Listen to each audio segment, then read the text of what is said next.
In 1947, when Britain let go of its empire in South Asia, it didn't just leave behind countries on a map. It left behind a story of two big nations, India and Pakistan. The borders were drawn based on religion, one for the Hindus in India and the other for the Muslims in Pakistan. But geography isn't as simple as lines on a map. Picture this. In the northwest of the subcontinent, you find areas where most people follow Islam, and in the northeast, you have two separate nations today, Pakistan and Bangladesh. The British believed that by dividing along religious lines, they could avoid conflicts. But little did they know, they were setting the stage for battles and tragedies that would scar the region. Let's zoom in on the northeast, where Bangladesh is today. In the past, it was part of Pakistan.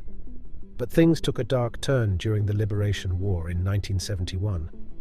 This was a time when Bangladesh fought to become its own nation. During this struggle for freedom, the people of Bangladesh faced a terrible ordeal. The suffering surrounded the birth of a new nation, and its only crime was winning a fair election. The situation escalated to the point where a genocide unfolded. Imagine the pain and fear that gripped the people of Bangladesh. Families torn apart, villages in turmoil, all because they aspired for independence. It wasn't just a war for territory. It was a fight for the right to determine their own destiny. Today, when we look back at this day in history, we remember the genocide inflicted upon Bangladesh during its liberation war. We reflect on the immense challenges faced by a nation just trying to emerge, innocent of any wrongdoing except wanting to shape its own future. The scars of that time are a reminder of the high price some nations pay for the simple desire to govern themselves. In 1947, the Dominion of Pakistan was born, covering the land we now know as Pakistan in the west and Bangladesh in the east. Even though both sides shared the Muslim faith, there were many differences that couldn't be bridged just by religion. Pakistan's western part, often called West Pakistan, was dominated by Urdu-speaking elites, while the majority of the people in the eastern part, known as East Pakistan, now Bangladesh, were ethnically Bengali. Life in West Pakistan was tough for those in the east. Even though Bengalis made up the majority of the population, they faced discrimination in education, the military, politics, and many other aspects of daily life. This discrimination was particularly hard on the Hindu minority, but even within the Muslim majority, the Bengalis were considered as a lesser cultural and interracial group by those in the West. The Pakistani government didn't stop at discrimination. They tried to suppress Bengali culture, arts, and literature. It created an atmosphere where the people in the East felt like they were losing their identity. On top of all this, economic exploitation was a big issue. The East provided resources, but the return on investment was minimal, making it feel more like a colony than an equal partner. Despite all the hardships, the Bengalis were known for their non-violent nature. They channeled their discontent through democratic means, mainly through the Awami League, led by Sheikh Mujibur Rahman, also known as Sheikh Mujib. This political leader became a symbol of hope for those in the East, fighting for their rights and a fair place in the partnership with the West. The AL, or Awami League, wanted more freedom for East Pakistan, but despite their efforts, the Bengalis didn't get the democratic solution they were hoping for. The year 1970 marked a crucial turning point. Severe flooding in August and a devastating cyclone in November took the lives of thousands in the East. However, the government's response to these disasters was weak and poorly managed. Years of discrimination only intensified the pain felt by the people, fueling their desire for autonomy and even independence. Everything started to shift when Pakistan's military leader, General Yahya Khan, decided to allow the country's first democratic elections in December of that same year. Sheikh Mujibur Rahman and the Awami League saw this as a golden opportunity to campaign for their cause and press the Pakistani government to meet their demands for greater autonomy. The Pakistani authorities, however, made a big miscalculation. They thought the Awami League was just a loud minority that wouldn't pose a serious threat. They believed the AL might win 60 or 70 seats in the East, which, according to them, wouldn't be enough to cause significant trouble. But they were wrong. When the election results came in, it was a shock. Out of East Pakistan's 169 seats, 167 went to the Awami League. The people had spoken, and their overwhelming support for the AL revealed the true depth of their desire for change. The Awami League wasn't just the biggest party in East Pakistan, it was the largest party in all of Pakistan. However, Yahya Khan's government refused to accept this reality.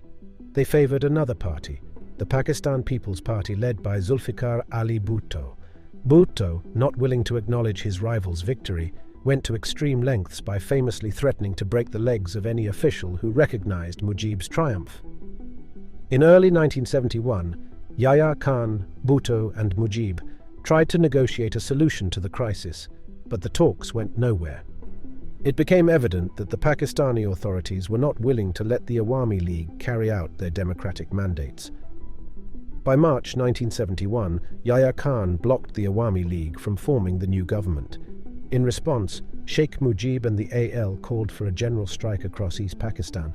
Farmers, railroad workers, soldiers, government officials, police, teachers, and many more walked out, bringing the entire region to a standstill.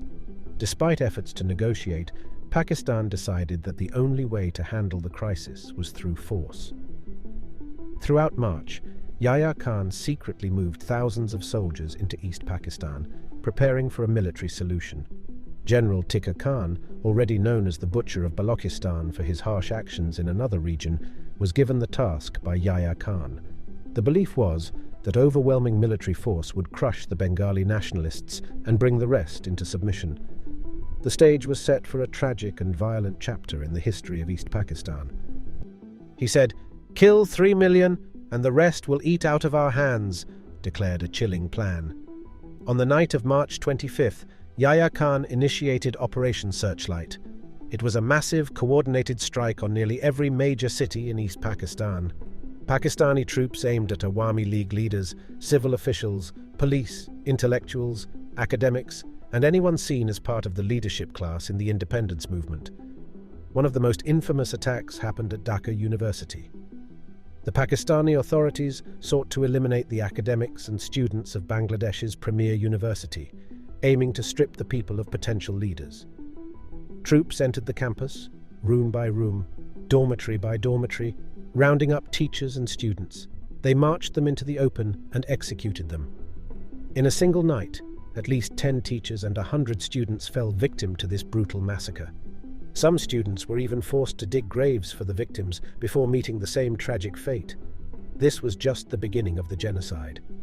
By eliminating the Bengali leadership, Pakistan hoped to leave the rest of the Bengalis weak and vulnerable. The following day, Sheikh Mujib sent a telegram to the public, announcing their resolve to meet the Pakistani attacks with equal force. East Pakistan was no more, and the nation of Bangladesh was now in a fierce struggle for its freedom. The dark shadows of violence and tragedy loomed over the birth of a new nation. He penned down, "Today, Bangladesh stands as a sovereign and independent country. The Bengalis are bravely fighting the enemy for an independent Bangladesh. May Allah aid us in our fight for freedom. Joy, Bangla. May Bangladesh emerge victorious." Shortly after expressing these powerful words, Sheikh Mujib was arrested and spent the entirety of 1971 in prison. In his absence, the Bengalis took heed of his call. 5 battalions of the East Bengal Regiment mutinied, and civilians armed themselves for guerrilla warfare against their aggressors. This united effort became known as the Mukti Bahini. Bangladesh's military forces, though limited, put up a strong resistance against the Pakistani military. Despite their courage, they were outnumbered and outgunned. The Pakistani attacks were ruthless, with estimates suggesting that by March 28th, up to 15,000 Bengalis had lost their lives, and another 15,000 by early April. In the absence of centralized leadership, the early Bengali resistance was somewhat uncoordinated and amateurish. By mid-May, Pakistan had gained control over most major towns and cities, while the Bengalis and their government in exile had been mostly driven into the countryside. The struggle for independence was becoming increasingly challenging, but the spirit of the Bengali people remained unbroken. Starting from May 1971, the nature of the war changed, taking on a more guerrilla-style approach as Bengali forces sought to regroup and reclaim control of the cities. Between May and September, Around 100,000 young men underwent training to become guerrilla fighters. Recognizing the gravity of the situation, the Indian government also began offering limited support to counter their old rival, Pakistan. As the Pakistanis tightened their grip on urban areas, they continued mass arrests and executions of alleged rebels. They strategically assaulted villages to overpower Bengali forces. The fear among the Pakistanis was palpable. They saw any fighting-age men as potential rebels. When they entered a village, young men were often rounded up and tragically massacred. Faced with a grim choice, wait and hope for mercy from the Pakistanis or flee and risk being treated as rebels, many young men decided to join the guerrillas as their only chance for survival. In this desperate situation, some in Bangladesh chose to side with the Pakistanis. Many of these collaborators belonged to specific ethnic groups, like the Biharis, leading to sharp ethnic divisions that would endure long after the war ended. The struggle for survival had forced individuals into difficult choices, leaving lasting scars on the social fabric of the region. In the village of Baronga on May 26, 1971, a tragic massacre unfolded. Pakistani and Allied forces entered the village in the Sylhet district. Once inside, they gathered all the men from the village outside the school. In a harrowing turn of events, they separated Hindus from Muslims. After taking valuables from both groups, many of the Muslims were released. However, the Hindus faced a much darker fate. They were tied up and ruthlessly executed in the schoolyard. A heart-wrenching 78 men lost their lives that day. The survivor of this horrifying incident vividly recalled the brutality. Machine gun bullets pierced through the helpless people, their hands tied behind their backs. The schoolyard was left stained with blood. Yet, the horror did not end there. In a cruel effort to ensure that everyone was dead, the perpetrators set the bodies on fire. This kind of mass extermination of young men is sadly common in genocides. By eliminating the fighting population, those responsible aim to wipe out the next generation. This strategy ensured not only the loss of those who could resist, but also left the older men, women and children vulnerable, without anyone to protect them. The scars of such atrocities run deep, marking the lives of those who survived and the memory of the village forever. The immense focus on targeting males in the genocide has led some scholars to label it as a gender-based atrocity. However, this doesn't mean that women escaped suffering. In the absence of men to protect their communities, women became vulnerable to violence from the marauding soldiers. Rape became a disturbingly systemic and organized aspect of Pakistan's military operations. Women and girls faced assaults on a massive scale, sometimes right in front of their families. This cruelty was not only physically harmful, but also deeply psychological. The attacks inflicted severe psychological trauma on the women and any witnesses, especially considering that Bengali culture places great importance on female chastity and honor. Although exact numbers remain uncertain, it's believed that at least 200,000 women and girls, ranging from pensioners to little children, experienced sexual violence at the hands of Pakistani forces in 1971. The ongoing violence in 1971 shocked the world, unleashing a staggering refugee crisis that primarily spilled into India. India swiftly rallied behind Bangladesh, recognizing that an independent Bangladesh would significantly weaken its old adversary and eliminate fears of facing a two-front war against Pakistan.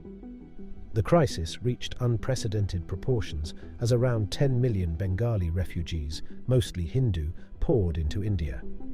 Recognizing the urgency of the situation, India sought international support for Bangladesh, urging countries to withdraw their backing for Pakistan. The Soviet Union promptly joined India in condemning the violence and expressing support for Bangladesh. In contrast, China and the Islamic world firmly stood behind Pakistan. The Western world found itself somewhat divided. Officially, the US and Pakistan were tentative allies, with the Nixon administration cultivating relations with China. However, public sentiment in the West overwhelmingly favored Bangladesh, fueled by images and news reports depicting Pakistani violence that flooded newspapers and TV broadcasts. Caught in a geopolitical dilemma, the Indian government hesitated on military intervention, fearing potential backlash from China or the US. There was a genuine concern that such a move could escalate into a major international conflict. Prime Minister Indira Gandhi embarked on a whirlwind diplomatic tour to Moscow, Washington, D.C., London, and other key capitals. Her goal was to erode support for Pakistan, garner international backing for Bangladesh, and pave the way for Indian involvement in the crisis. The delicate diplomatic dance reflected the complexity of the situation and the high stakes involved in resolving the conflict. Indira Gandhi successfully convinced the Nixon administration to halt military aid for Pakistan in October 1971. Simultaneously, a Pakistani delegation to Beijing received a polite but firm message that China would not intervene to assist Pakistan if India got involved in Bangladesh. Perceiving India's actions as aggressive, Pakistan launched a preemptive strike on Indian air bases on December 3rd. However, these attacks failed to cause significant damage. India interpreted this as an act of war and retaliated with strategic strikes on Pakistan's air and naval bases the next day, severely crippling Pakistan's military capabilities. Within days, Indian troops crossed the border and joined forces with Bangladeshi freedom fighters for a combined campaign to liberate Bangladesh. Their coordinated assault proved highly successful. In less than 2 weeks, most of Pakistan's air force was rendered inoperative. The Indian Navy had cut off naval access between Pakistan and Bangladesh, and numerous towns and cities were reclaimed by the joint Bangladeshi-Indian forces. By December 8th, they were on the outskirts of Dhaka, and by December 16th, they had recaptured the capital. Victory, however, came at a cost. As it became evident that they were facing defeat, Pakistani forces unleashed their anger on civilians. In the final days of the war, a spike in massacres occurred as Pakistan sought to inflict harm on the soon-to-be independent country. The triumph of liberation was shadowed by the brutality inflicted upon innocent lives in the closing chapters of the conflict. Between December 12th and 14th, a devastating tragedy unfolded as retreating forces in Bangladesh targeted hundreds of intellectuals and professionals from various fields. This gruesome act was a final attempt to deprive the new nation of potential leaders. As the liberation forces recaptured enemy positions, they discovered evidence of the horrors inflicted on civilians. Captured women were found in Pakistani military camps, enduring months of abuse. Mass graves were also uncovered, holding the remains of those the retreating forces hadn't had time to bury. On December 17, 1971, with Pakistan's military in tatters and Bangladeshi forces back in control of their cities, a ceasefire was declared. Pakistani forces in Bangladesh laid down their arms, marking the end of the war and the genocide. Bangladesh had achieved the distinction of being the first nation-state to gain independence through a successful war of liberation against a post-colonial state. The intervention of the Indian military stood out as a rare example of external forces putting an end to a genocide. Academic consensus overwhelmingly recognized the events in Bangladesh as a genocide. The mass targeting of ethnic leaders, the extermination of the Bengali male population, and the specific targeting of Hindu minorities within Bangladesh met the criteria for genocide.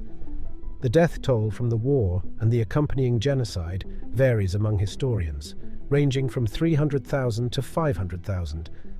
However, Bangladesh officially counts 3 million dead in 1971, reflecting the magnitude of the human tragedy that unfolded during those turbulent times.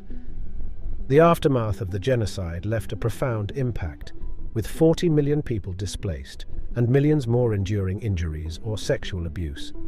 The long-term consequences continue to be felt today. Many rape survivors faced rejection from their families, as a misguided belief that such incidents tarnished the family's honor led to an epidemic of women being abandoned after 1971. The disproportionate loss of men had severe social and economic repercussions.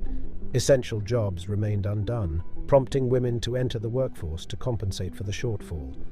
The normalization of violence and the social trauma inflicted by the genocide contributed to a sharp rise in violent crime, a legacy that persists to this day. Furthermore, the collaboration of some ethnic minorities with Pakistani forces resulted in reprisal violence in the 1970s. As many as 150,000 people faced ethnically targeted mob violence in post-war Bangladesh simply for belonging to ethnicities labeled as collaborators. This dark chapter in the aftermath of the conflict underscored the complex and lasting scars left by the events of 1971. Efforts to hold collaborators accountable led to tens of thousands of detentions, though fewer trials and even fewer convictions followed. Unfortunately, accountability for Pakistan was virtually non-existent. Despite ample video documentation and eyewitness evidence, Pakistan denies any wrongdoing. The blame is shifted to the supposed rogue actions of soldiers, and official Pakistani estimates significantly downplay the true number of casualties. Astonishingly, not a single Pakistani faced punishment for the murders, rapes, or other abuses inflicted upon millions of people. Global sympathy waned as the massacres faded from the headlines, relegating the Bangladesh genocide to one of many forgotten atrocities of the 20th century. Despite varying death toll estimates, the fact that all of this transpired in just 9 months between March and December 1971 makes it one of the most intense genocides of the 20th century. However, as often observed, the scale and severity of crimes do not guarantee that perpetrators will face consequences or that the victims will be remembered. In sharing this information, we hope this video has heightened your awareness of the tragic events that unfolded during those fateful 9 months in Bangladesh, bringing attention to a piece of history that should not be forgotten. Thanks for watching the video, and if you found it informative, please like and subscribe to Time Capsule for similar content. We look forward to sharing more knowledge with you in the future. Until then, take care.